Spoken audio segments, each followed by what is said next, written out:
Irmãos, nós estamos aí numa jornada, já tem alguns meses, estamos estudando as doutrinas da graça e nós já tratamos de algumas delas, estamos na última das doutrinas e essa última doutrina é a doutrina da perseverança dos santos.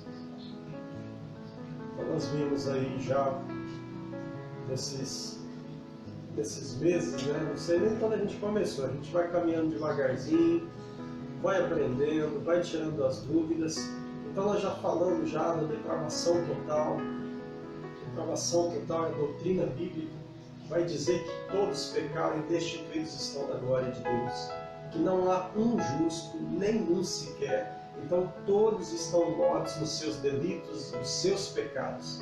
E nessa condição de morto no delito e no pecado, nessa condição de afastados, distanciados da presença de Deus por conta do pecado, nós somos incapazes de nos chegar a Deus. Nós somos incapazes de ter qualquer desejo por Deus por conta dessa depravação total. Depravação total não significa que não há alguma bondade no coração humano. Não significa que o ser humano seja incapaz de fazer um ato de bondade. Não é isso. A depravação total ela vai apontar que esse homem ele é capaz sim de fazer o bem, mas ele é incapaz de se chegar a Deus porque ele está morto nos seus delitos e nos seus pecados. Essa foi a primeira das 5 doutrinas da graça. A segunda que nós já estudamos foi a eleição incondicional, a eleição onde Deus, de forma incondicional, pelo seu amor grandioso, pela sua soberana vontade, pela sua bondade e misericórdia, nos elegeu, nos escolheu, Ele nos chamou, Ele olhou para nós e nos chamou. E fez como foi feito, por exemplo, ali com Levi. O Levi estava sentado na coletoria, cobrando impostos, era um publicano. Jesus passou, olhou para Levi e disse para ele: vem e segue-me. E o texto nos dirá que ele imediatamente se levantou e seguiu. Então, esse chamamento, né? Nós vimos também a expiação limitada, onde nós entendemos por meio da palavra que o ato, o sacrifício na cruz, ele foi pelos eleitos, ele foi por aqueles que Deus assim desejou na sua soberana vontade, os seus desígnios. Deus é o Senhor, Ele é o governador do universo, Ele é o eterno e soberano, Rei dos reis, Senhor dos senhores. Então aquilo que foi feito na cruz, o sacrifício do Cordeiro de Deus, foi pela igreja do Deus vivo. Então Jesus morreu pelos seus. Nós vimos também sobre a graça irresistível. Graça irresistível, a gente pode até usar o exemplo que eu já usei de Levi. Levi, quando ele ouviu aquele chamado, ele não fez perguntas, ele não questionou para onde nós vamos, qual vai ser o meu salário, ele não perguntou, mas qual é a direção que nós vamos tomar, ele não disse o que eu vou fazer da minha vida até agora, ele levantou e seguiu ao Senhor. Então, quando essa graça ela vem sobre nós, quando o Espírito de Deus, que convence o homem do pecado, do juízo e da justiça, toca os nossos corações, isso não há como resistir essa graça grandiosa e maravilhosa. É Deus chamando, é Deus nos tirando. A Bíblia diz que Ele nos tirou do mundo das trevas e nos trouxe para o reino da luz. Veja que não fui eu quem saí do mundo das trevas e fui para o reino da luz. O Senhor me tirou e me colocou.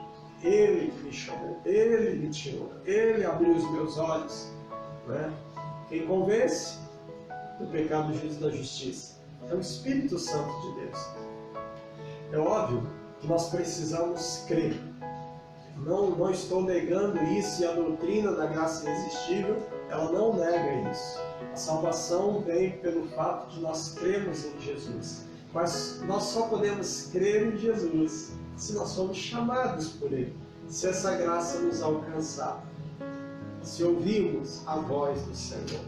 E hoje nós vamos entrar aqui nessa última doutrina da graça, que é a perseverança dos santos.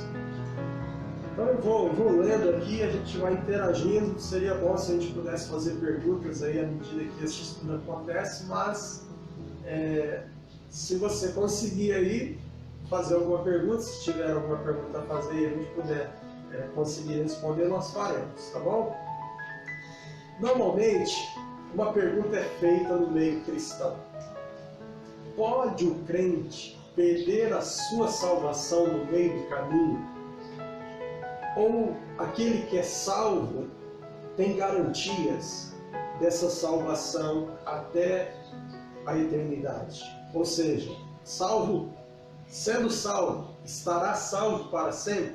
Essa é uma pergunta que muito se faz, muita gente tem dúvida, muita gente torce o nariz com isso, né?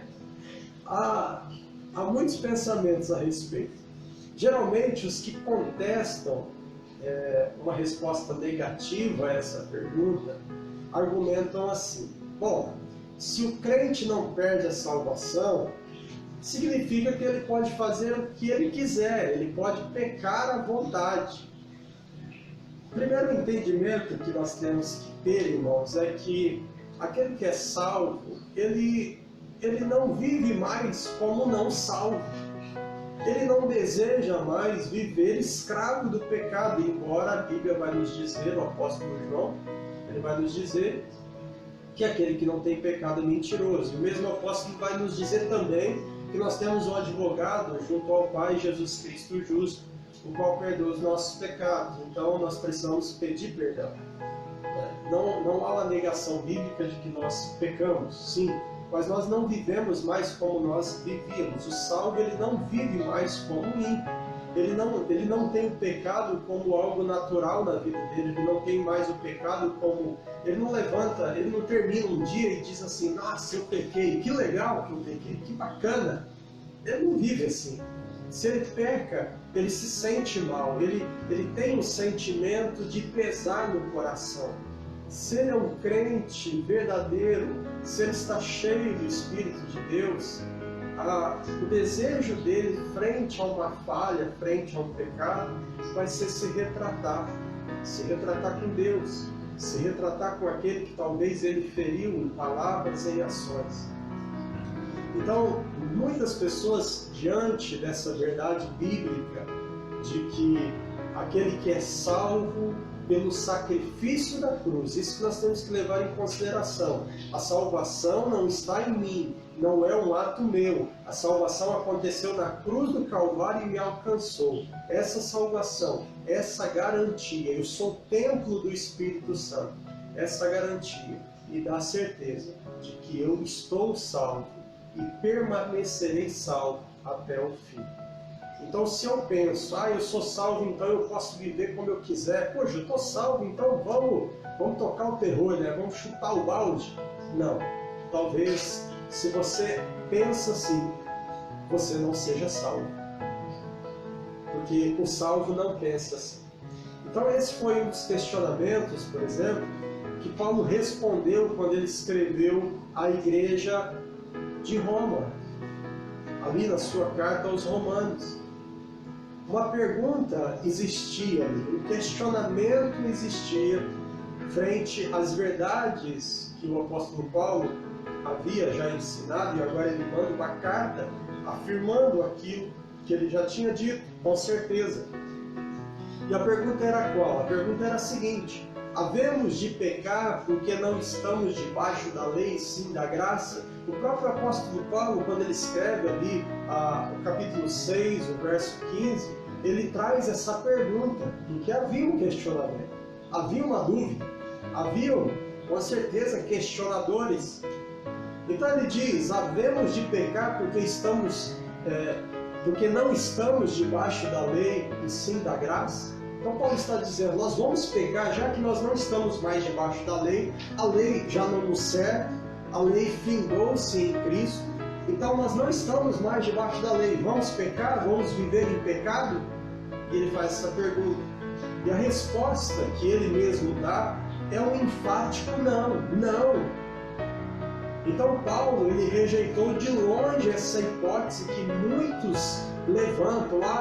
Então, se a Bíblia ensina que a salvação salva uma vez, salva para sempre, então a gente vai poder viver pecando? Não! O próprio apóstolo Paulo diz não. Nós não estamos debaixo da lei, nós estamos debaixo da graça. Mas isso não nos libera a uma vida pecaminosa, em hipótese alguma. E o próprio apóstolo ainda diz o seguinte, lá no capítulo 6, verso 2, 11, 15 e 22, ele diz, de modo nenhum.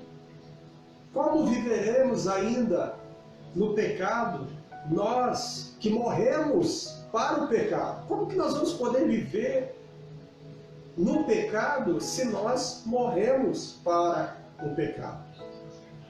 Considerai-vos mortos para o pecado, mas vivos para Deus em Cristo Jesus. Então o apóstolo está dizendo que aquele que está em Cristo, ele morreu para a velha vida. Não é mais ele quem vive, mas é Cristo quem vive nele. E ele diz, de modo nenhum. Agora, porém, libertados do pecado, transformados em servos de Deus, tendes o vosso fruto para a santificação e, por fim, a vida eterna. Então, irmãos, quando nós somos libertos do pecado, nós estávamos presos, estávamos mortos, nós estávamos com os nossos olhos fechados, nós estávamos no reino das trevas, nós estávamos literalmente prisioneiros de Satanás. Nós estávamos certamente andando rumo ao inferno e à perdição. Era isso que era dessa forma que nós estávamos libertos. E agora nós fomos libertos desse pecado. Nós fomos transformados em servos de Deus. Deixamos de ser escravos e passamos a ser livres. Deixamos de ser cegos espirituais e passamos a ver. Deixamos de viver no mundo das trevas e passamos a viver no mundo da luz. Deixamos de ser servos de Satanás e passamos a ser servos do Cristo, de Jesus. E Paulo vai dizer que agora o nosso fruto é um fruto diferente daquele que nós tínhamos. Nós temos agora o fruto para a santificação, um fruto para a vida eterna. Então nós não vivemos mais como nós vivíamos. Nós não andamos mais como nós andávamos. Nós não temos mais o prazer que nós tínhamos. A nossa mente é diferente. A nossa mente ela é mudada. O poder da cruz, a salvação efetuada por meio de Jesus, o Evangelho libertador, ela vai mudar a nossa mente, a perspectiva do mundo, a maneira com que nós enxergamos as coisas. Tudo muda, absolutamente tudo muda. De modo que alguém que se diz cristão, alguém que se diz lavado e remido por Jesus e não apresenta mudanças, há uma possibilidade grandiosa de não ter sido convertido. Há uma possibilidade. Porque a salvação opera mudança. Então é o que Paulo diz aqui. Nós podemos comparar, irmãos, esta doutrina a uma longa viagem de carro, por exemplo. Aquela longa viagem de carro. Aí, quando a gente vai viajar para muito longe, o que a gente faz? A gente estuda primeiro o roteiro. Por onde eu vou? Para que lado eu vou? Para a direita, para a esquerda, para o norte, para o sul? Eu vou para onde? Então você estuda o roteiro, você escolhe o caminho que mais te parece seguro. Você procura, por exemplo, uma estrada que tenha que tenha postos de gasolina, uma estrada que tenha pousadas para você descansar se necessário for. Você procura um roteiro onde você vai encontrar comida para se alimentar, onde vai ter uma oficina caso o pneu fure. Você vai procurar uma estrada que você sabe que tem policiais ali nas redondezas. Então nós buscamos isso tudo como uma segurança e uma garantia para a gente chegar no destino final. Mesmo que esse trecho encontre no seu caminho buracos, encontre no seu caminho trabalhadores fazendo manutenção, a gente tem que parar, encontre no caminho maus motoristas, os perigos. Mas tomando o caminho certo, nós temos todas as garantias. E essas garantias do caminho seguro, do posto de combustível, de um lugar para comer, de lugar para dormir, ela não nos isenta de dirigirmos com prudência, de sermos prudentes, de sermos responsáveis no volante. Por isso que nós temos as regras. As regras de trânsito servem para nos proteger do trajeto que a gente vai fazendo. E o que normalmente também a gente faz? Antes de pegar a estrada, a gente faz uma boa inspeção do nosso veículo antes de nós viajarmos. Nós vemos, eu estou com a documentação em dia, está tudo pago, está tudo certo. Então, de forma semelhante, irmãos, é essa doutrina da perseverança dos santos. A doutrina da perseverança dos santos, a doutrina bíblica, ela nos dá a garantia de uma viagem segura. Ela nos dá a garantia de que nós vamos chegar no destino final. Nós vamos alcançar a eternidade. Mas ela não nos incita à irresponsabilidade. Ela não é um motivo para não nos dedicarmos à consagração, à fidelidade. Ela não é um motivo para corrermos a nossa carreira cristã de qualquer forma, para avacalhar. Ela não é motivo para andarmos de forma desleixada na nossa fé. Então, quando eu entendo biblicamente a perseverança dos santos, que Deus, a sua graça, vai me preservar, que Deus, por meio do seu Espírito, vai manter a minha salvação, não é um convite para eu viver como eu vivia antes, quando eu era das trevas, quando eu tinha meus olhos fechados, quando eu não entendia o Evangelho. Essa doutrina não é um convite a isso. Ela é um convite a eu tomar as rédeas do volante e manter a minha vida no foco, manter a minha vida no trilho, com a ajuda do Senhor, porque Ele vai me dar forças para isso, porque também não sou eu só, não é a minha capacidade, eu não sou um super-homem da fé, eu sou um pecador miserável, que fui tirado das trevas, fui tirado do mundo da escravidão, fui feito servo de Deus. E é nele que eu vou conseguir permanecer. Então não é, de modo algum, um convite a vivermos de forma dissoluta. Amém?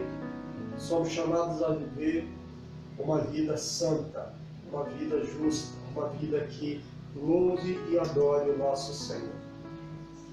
Então, o que é a perseverança dos santos? O que ela significa? Irmãos, nós não podemos alimentar falsas formulações a respeito dessa doutrina. Ela não significa que todo aquele que frequenta a igreja, aqui nós temos uma outra coisa séria, não significa que aqueles que frequentam a igreja, que todo aquele que é batizado, ou fez a sua profissão de fé, ou é um frequentador assíduo dos cultos, é aquele que senta no primeiro banco, é aquele que bate palmo mais alto, é aquele que dá um glória a Deus bem alto no meio da congregação. não significa que isso,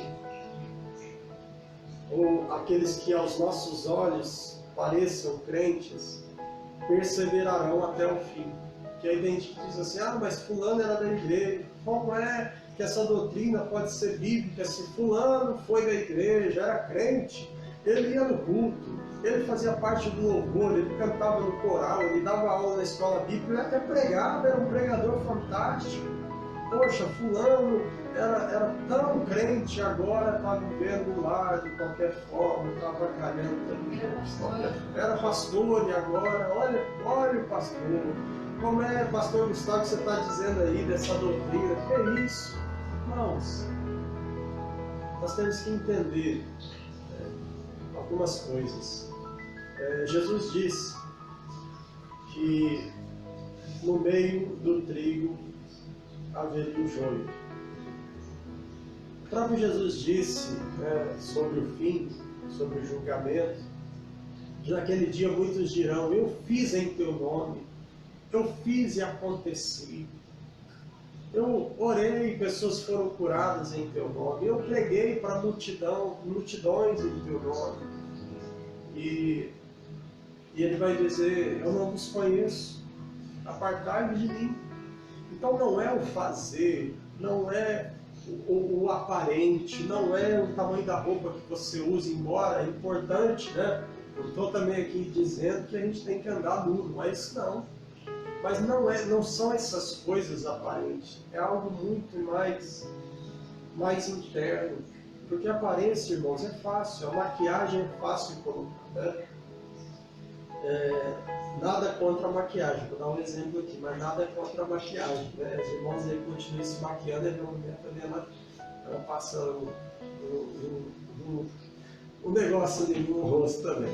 Mas é como aquela mulher, elas falam, mas eu conheço alguém que foi e agora não está. Primeiro, irmãos, nós não podemos, eu sempre digo isso na igreja, os irmãos sabem, nós não temos um medidor de fé de quem quer que seja. Nós não temos essa capacidade e nem em lugar algum da Bíblia somos recomendados a julgar quem quer que seja. Nós temos que julgar a nós mesmos, nós temos que olhar para nós mesmos. Então, nós não sabemos aqueles que talvez passaram pelo nosso meio, estiveram no meio da igreja, foram bênção e agora estão vivendo um momento difícil, estão longe, estão se lameando do pecado, se lameando da injustiça. Nós não podemos dizer esse não é salvo, esse é um joio. Não é nosso papel. Nós só temos as respostas bíblicas. Jesus disse que no meio do trigo haveria o joio. Então, certamente no meio da igreja de Jesus há aqueles que parecem salvos, mas não são. Isso é uma verdade das Escrituras, né?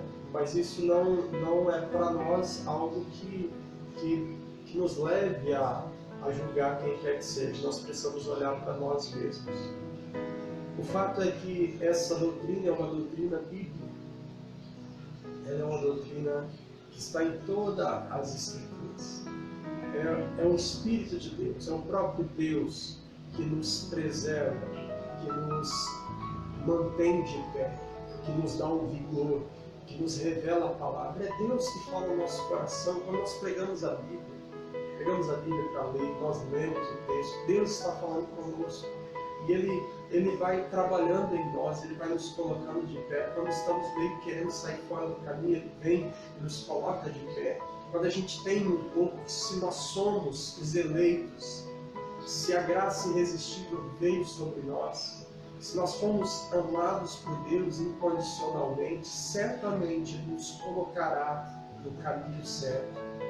Eu gosto muito de lembrar o que Deus falou no meio do profeta Isaías, quando ele diz o povo dele, que por conta da rebeldia, daquele distanciamento, da vida dissoluta que o povo estava vivendo, ele diz, olha, eu vou colocar um anzol no nariz de vocês e os trarei como se traz o boi selvagem. Então, muitas vezes, irmãos, Deus está colocando anzóis aí no nariz de muita gente. Nós estamos num momento agora de crise. E olha que nem começou. Estamos aí, cada um fala uma coisa, tem que ficar em casa, o outro diz não tem que ficar em casa. E a gente para pensar, a gente fica assim, o que a gente faz, né? Fica em casa, não fica em casa. É óbvio que o momento é crítico, né? Os governos estão com uma baita de uma decisão para tomar. Alguns são criticados por conta de um posicionamento, outros por outro. O fato é que nós estamos no meio de um problema. E esse problema, ele certamente irá gerar outros.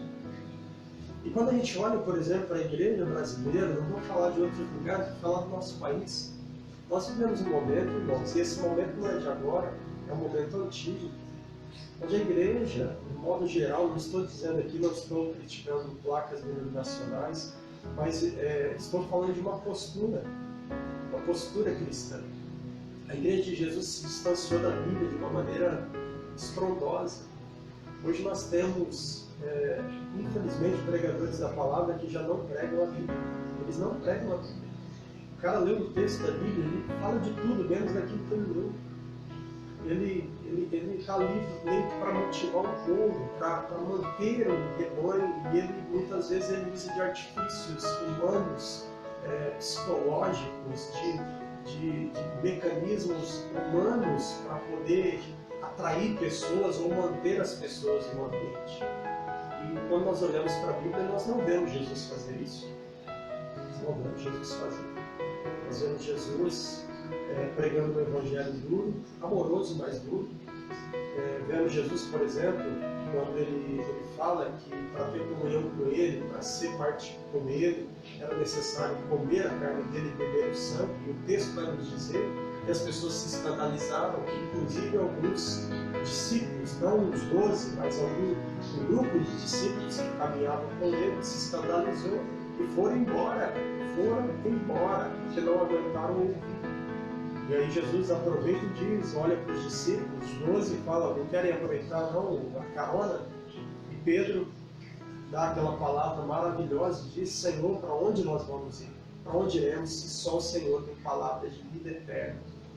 Então o discurso de Jesus, a mensagem de Jesus, era uma mensagem dura. E hoje nós temos ouvido, visto, percebido mensagens água com açúcar, uma mensagem de tudo, menos do Cristo, menos contra o pecado, uma mensagem diferente do Evangelho, do que os profetas pregaram, do que o próprio Cristo pregou, do que os apóstolos pregaram. Nós olhamos, por exemplo, no livro de Atos, nós temos exemplos ali, posturas, situações, o objetivo da mensagem nunca foi fazer com que o povo que ouvisse a mensagem ficasse rico, saísse do vermelho, tivesse 3 carros importados na garagem, uma mansão, viajassem para lá e para cá pelo mundo todo, porque agora são bem de Jesus, né? Você sabe o que eu estou falando. Então esse é um momento crítico. Nós temos aí talvez você vai até discordar de mim, você tem todo direito disso, óbvio. E eu tenho direito de dizer também o que eu penso. Nós temos hoje um crescente número de pastores que estão se preparando, nada contra o preparo, nós precisamos, eu fiz teologia, eu tenho vontade de fazer outros cursos dentro da área, de me preparar para servir a igreja. O problema é quando nós começamos a nos preparar para poder nós, homens, trabalharmos a mente das pessoas. Quem trabalha a mente das pessoas é o Espírito de Deus por meio da palavra. Conhecereis a verdade vos libertará. Não é o meu discurso, a minha retórica, não é os mecanismos que eu posso usar para mudar a mente de quem quer que seja. É a palavra de Deus. Porque se eu mudar a mente, a sua mente, eu não vou estar fazendo nada demais. Eu vou estar criando um grupo meu. Agora, se o Evangelho mudar a sua mente, se o Evangelho entrar no seu coração, ele vai mudar tudo em você. Você vai se tornar um discípulo de Jesus. Esse é o objetivo do Evangelho. Então, voltando aqui, eu falei disso para a gente até encerrar por hoje, mas essa questão do que nós estamos vendo, do que nós estamos vivendo, né? Talvez Deus está nos dando a chance, está provendo um momento para nós de uma profunda reflexão acerca da nossa fé. Será que nós, Igreja de Cristo, somos de verdade Igreja de Cristo? Não falo aqui de placa, estou falando da igreja, daqueles que dizem que são a Igreja de Jesus, são os crentes, são os evangélicos, são aqueles que professam o cristianismo, aqueles que creem em Jesus como Senhor e Salvador da vida deles, aqueles que se denominam cristãos. Somos de fato cristãos, vivemos o Evangelho. Talvez um momento é um momento propício para pensarmos, estamos de fato vivendo aquilo que é a verdade das Escrituras? Então, a Bíblia vai nos dizer, vai nos apontar que a doutrina da perseverança dos santos é uma doutrina bíblica. É uma doutrina que mantém a Igreja de Cristo, mantém os eleitos. O Espírito de Deus mantém a sua Igreja. O Espírito de Deus fortalece o seu povo. O Espírito de Deus continua trabalhando nos corações. O Espírito de Deus continua revelando a mensagem poderosa que nos muda. Enquanto nós estamos meio assim, nessa caminhada, Deus ele vem.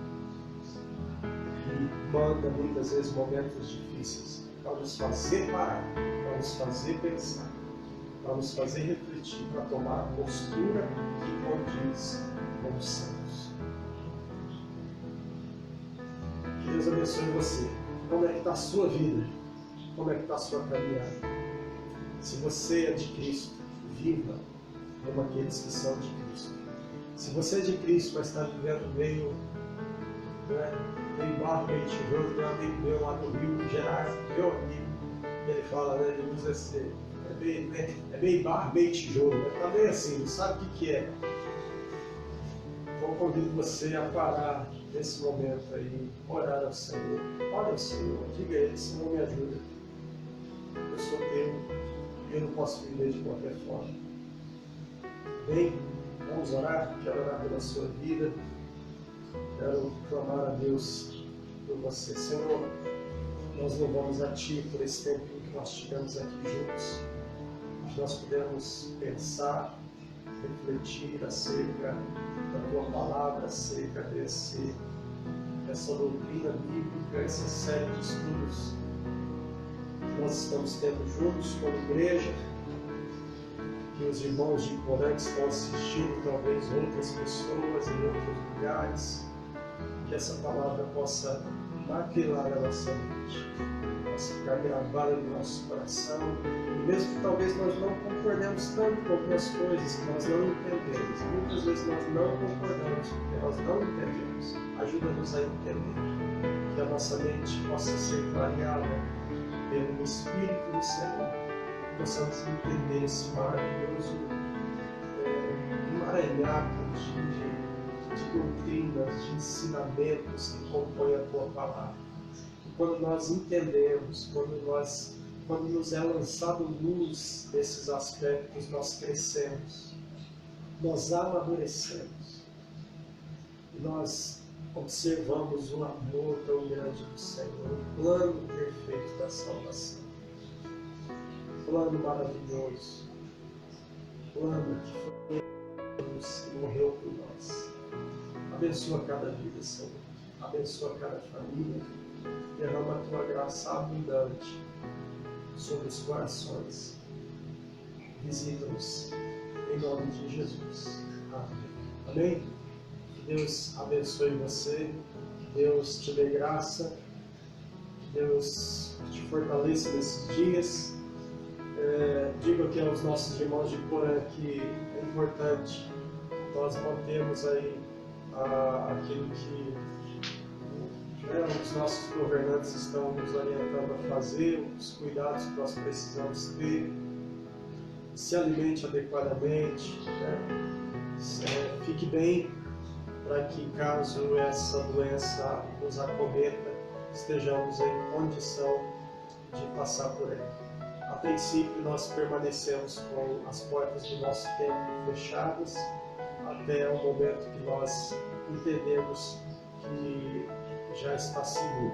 Nós temos, como eu disse já há alguns dias aos irmãos, nós temos um compromisso com vocês, com a saúde de vocês. E não ter o templo aberto, não nos reunir no templo, não significa que nós não somos igreja. Somos igreja, estamos agindo como igreja nesse momento. E talvez até, né, quem sabe, é um momento que Deus está nos provendo também para a igreja sair de dentro da igreja, né, no sentido de alcançar outras pessoas que talvez lá não iriam, mas esse vídeo está alcançando, e muitos outros pastores do nosso meio congregacional, por exemplo, e outros pastores de outras denominações estão fazendo excelente trabalho e as redes sociais nesses dias, e com certeza muitas pessoas estão sendo abençoadas. Deus abençoe você, fica na paz e um abração.